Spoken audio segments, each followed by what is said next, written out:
नमस्ते दोस्तों, स्वागत है आपका हमारे YouTube चैनल मिस्ट्री फैक्ट्स में। वैसे सोने की लंका थी तो रावण की, परंतु सोने की लंका का निर्माण रावण ने नहीं करवाया था। तो फिर किसने करवाया और कौन था सोने की लंका का असली मालिक? तो चलिए देखते हैं, लेकिन उससे पहले हमारे चैनल को सब्सक्राइब करना ना भूले, ये आपके बहुत काम आने वाला है। दरअसल रामायण के अनुसार देव और असुर दोनों भाई थे और असुरों में एक जाति थी दैत्य, और उनमें दो दैत्य भाई एक द्वीप में रहा करते थे। और उन दोनों भाइयों ने उस द्वीप में मौजूद सारे वनों को काटकर एक महल का निर्माण करना शुरू कर दिया था। और संयोग से उस द्वीप के पास एक द्वीप और था जिसमें उन दोनों भाइयों को सोने की खदानें मिल गई।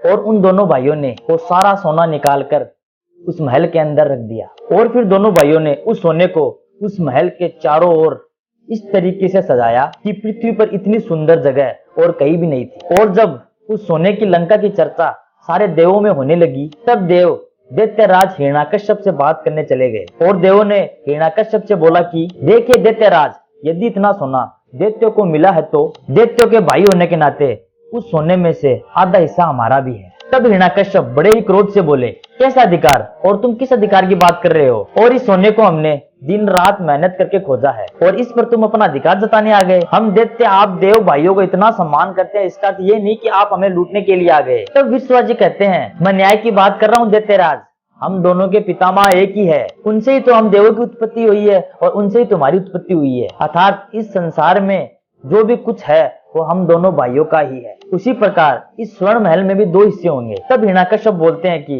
यदि मैं मना कर दूं तो? तब देव हंसते हुए बोलते हैं फिर तो। तब हिरण्याकश्यप बड़े ही क्रोधित हो जाते हैं और बोलते हैं कि तुम देवों को लगता है कि तुम युद्ध करके हमसे ये लंका छीन सकते हो, तो मुझे ये चुनौती स्वीकार है। तो बात फिर से युद्ध तक पहुंच गई और तीसरा देव असुर संग्राम हो गया। परंतु इस देव संग्राम में राक्षसराज हिरण्याकश्यप मारा गया, जिसके कारण दैत्यों की काफी हानि हुई। और दैत्यों की इतनी हानि देखकर हिरण्याकश्यप का बेटा प्रहलाद ने देवों से संधि कर ली और इसके बाद देव और असुर के बीच की संधि का उत्सव बनाया गया। पर दांव पर सोने का इतना बड़ा विशाल भंडार लगा हुआ था कि देव और असुर फिर से आपस में लड़ पड़े, जिसके कारण देव और असुरों के बीच की संधि टूट गई और युद्ध एक बार फिर से शुरू हो गया। और सोने की इस लंका की लड़ाई में प्रहलाद का बेटा मारा गया, जिसके कारण दैत्य मैदान छोड़कर इस तरीके से भागे कि वर्षों तक लौट नहीं पाए। पर जब काफी साल बीत गए, तब ऋषि वृषवा के बेटे कुबेर की नजर इस लंका के ऊपर पड़ी। तो उसने अपने पिताजी से कहा, मुझे लगता है कि पिताजी हमें इस लंका को फिर से बसाना चाहिए। तब ऋषि वृषवा जी बोलते हैं कि पुत्र, ये सोने की लंका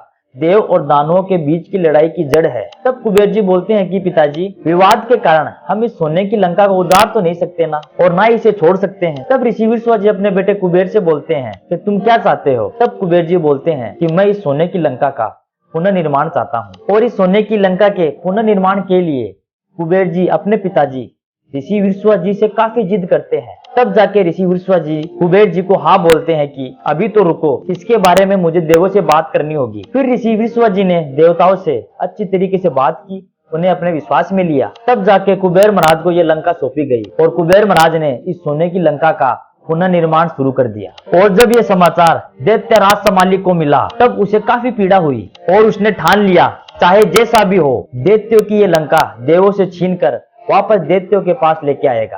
और आखिरकार वो दिन आ ही गया जब पूरी लंका पर दैत्यों का अधिकार हो गया। परंतु ये अधिकार करने वाला कौन था? तो चलिए जानते हैं, लेकिन उससे पहले चैनल को सब्सक्राइब करना ना भूलें। और ये अधिकार करने वाला और कोई नहीं बल्कि रावण था। तो कैसी लगी आपको ये वीडियो और इसके आगे का पार्ट जानने के लिए कमेंट में जरूर लिखना और चैनल को सब्सक्राइब करना ना भूलना।